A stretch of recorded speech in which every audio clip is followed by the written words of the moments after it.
So I wonder how many of these talks I'll be invited to give in the future. I'm actually not going to present any data today. I'm not going to present any slides. I'm going to do something wholly unforgivable at a science conference, and that's I'm going to talk about my feelings and my faith. But before I do that, I've asked Dr. Graves, who I don't want to take any time out of his own presentation, to tell you guys a story that he's recently told me that I think is appropriate as a part of my presentation. So I'm going to turn it over to Dr. Joseph Graves from NCA&T.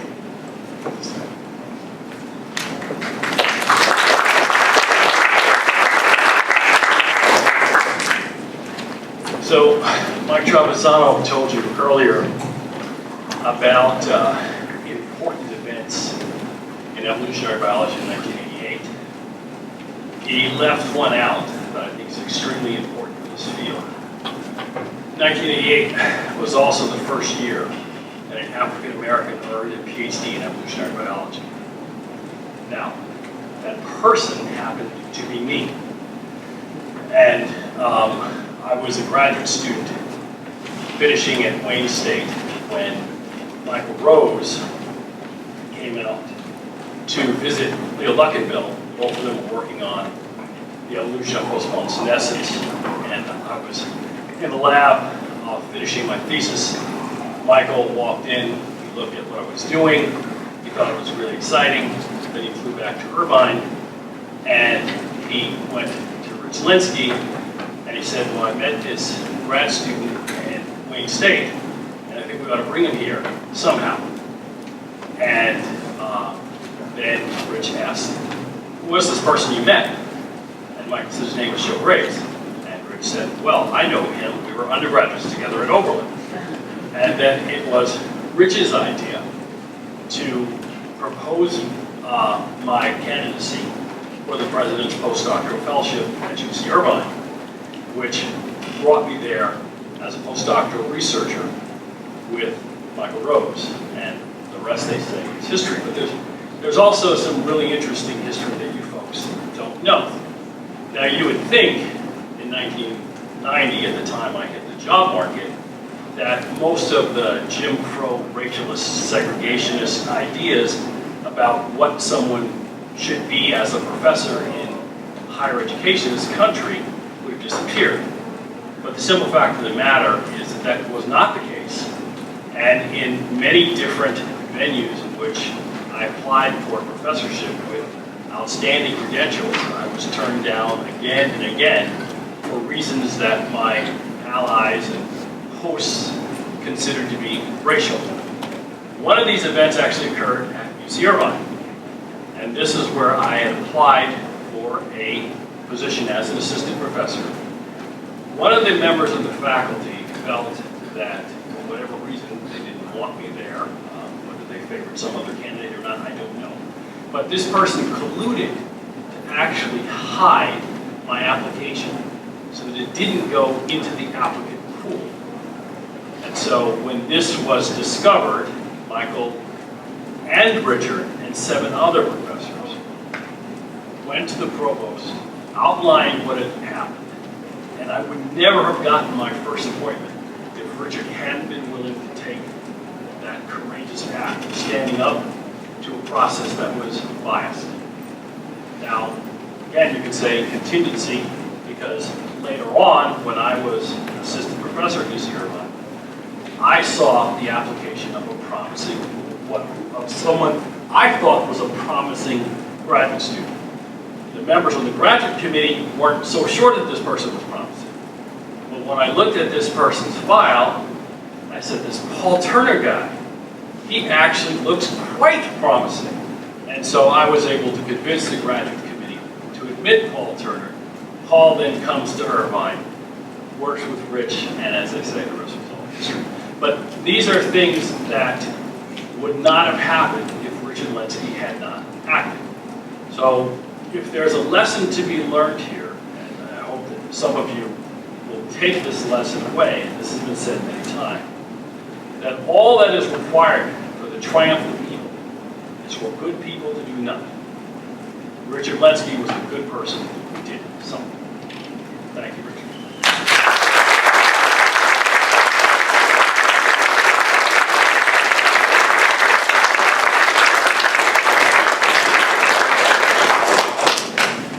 So with that being said, I don't have much to say to you today that you're not already aware of, but I thought we should take a few minutes today and talk about it anyway.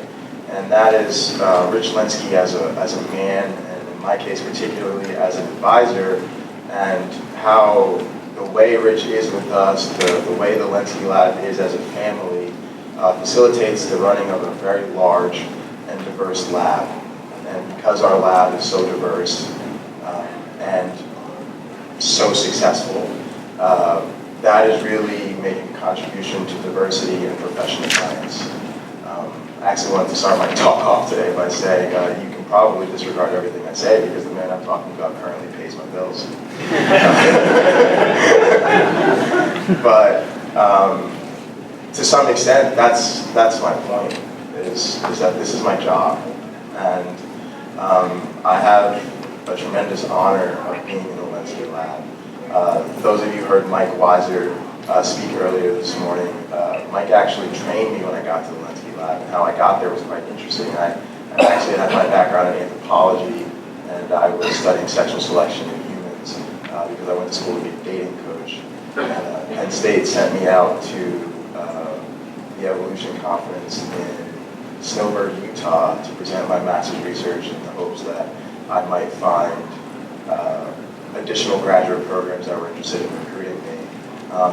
At the time, I only cared about getting a job because that's what I really needed. And on the second day of that conference, Beacon came to me and told me they were going to help me find a job. When I got out to Michigan, I was hired as a teaching assistant, which I was great with. I taught an evolutionary biology class, and that was lots of fun. But my actual title was Research Technician Level 1, and I couldn't do any research technician.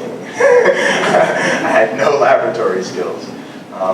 But I had met Rich out in Utah, and he was just so nice to me. I mean, this was the great Rich Lenski, and he came to sit down and talk to me. And this was the night after he gave his keynote address, and I had to admit, oh, you're the guy who gave that big talk last night that me and my friends skipped because we wanted to go party and none of us work in bacteria. Rich probably should have just got up and walked away. But he did. He stayed and talked to me, and it turns out that we both just shared a passion for evolution and a passion for thinking and a passion for Darwin. And so when I found myself at Beacon totally untooled for the task at hand, I decided to ask Rich if I could get training in his lab, thinking he would say no, but he would at least be kind enough about it that I wouldn't be devastated. And then I could go back to Danielle and Eric and say, hey, I tried to be a real research tech when I was here, it's just not going to work out, I'm sorry. But of course Rich said yes, and then he asked Mike Weiser to train me. And you guys have seen a little bit today of just how unbelievably brilliant and talented of a researcher in his own right that Mike Weiser is. Mike Weiser had to teach me how to use my pen. Okay? And he never took that task to be beneath him, even though I could see that I clearly thought it was. And so now I actually, Mike has graduated and is doing a postdoc and is still with us, but isn't in the lab quite as much. And I actually work at the same bench I was trained at now. That's my bench. And it means a great deal to me. So I want you guys to just know a little bit about what that feels like. It feels unbelievable. Can I ask some Kruma and Kyle to stand for a second? So if you look back there, there's some Kruma and Kyle.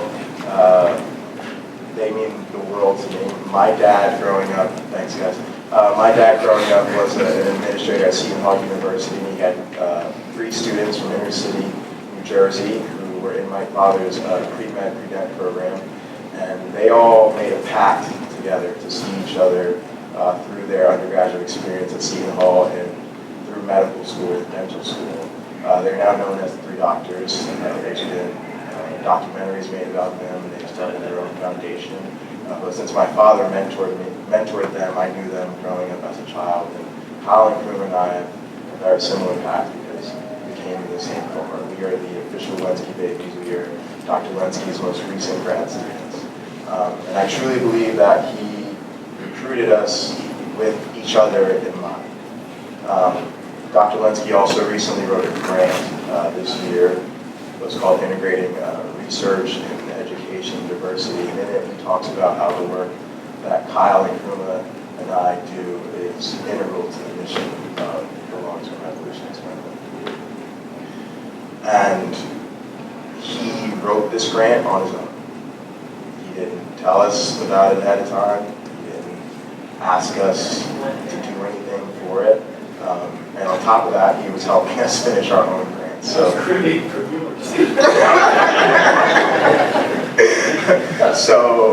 you know, you heard a little bit earlier about the red tide that leads behind nothing but excellence. Dr. Lenski's grant was funded and my grant was funded. So that red tide of excellence got me paid. Okay? And I greatly appreciate that. I'll tell you another feeling I have is I said to Kyle one day, I can see this picture of Darwin that sort of is hanging on our wall and it sort of overlooks my bench when I'm working. And I turned to Kyle one day and I said, do you realize that if Darwin was still alive right now, he would be one of these people who was going crazy over the LTE. He would be blogging constantly about the results that come out of our lab. He would want to meet us. He would be talking to us. We'd be like, oh, Darwin's coming. I don't have time to go to lunch with Darwin today. It's going to take like 2 hours. I gotta get my transfer done. Like, can you come back another time, please? But that was just an incredible feeling.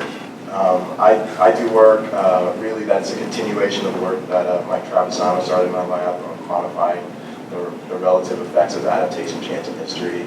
I've added the little wrinkles of being able to go 50,000 generations in instead of 2,000, using multiple sugars to create adaptive radiations, which is something that always fascinated me. And I had this feeling over my Beacon grant that said, oh my goodness, Jonathan Losos would love this.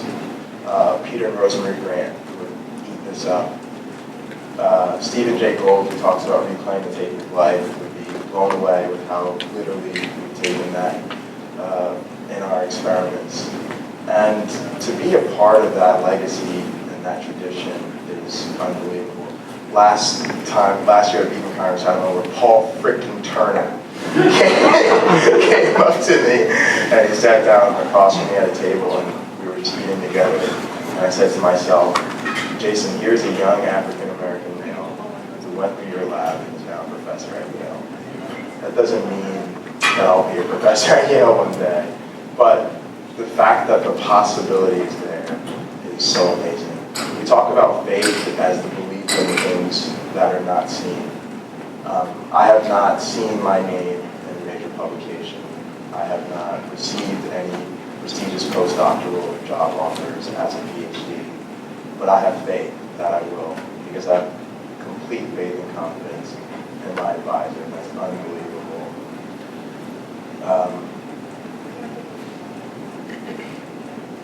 I can't say enough about this man and what he's done for us.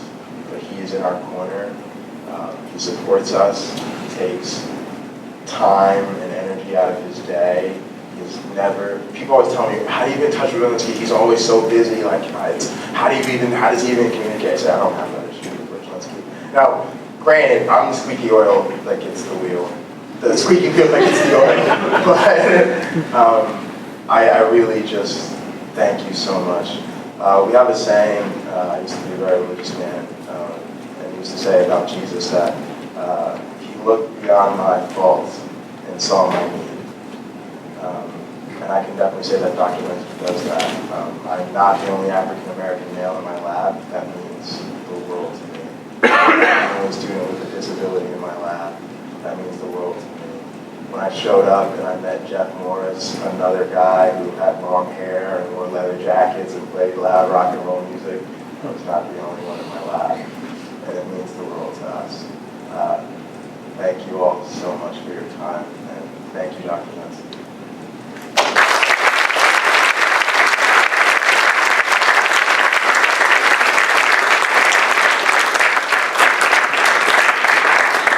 Up next is Paul freaking Turner. You should have dressed better.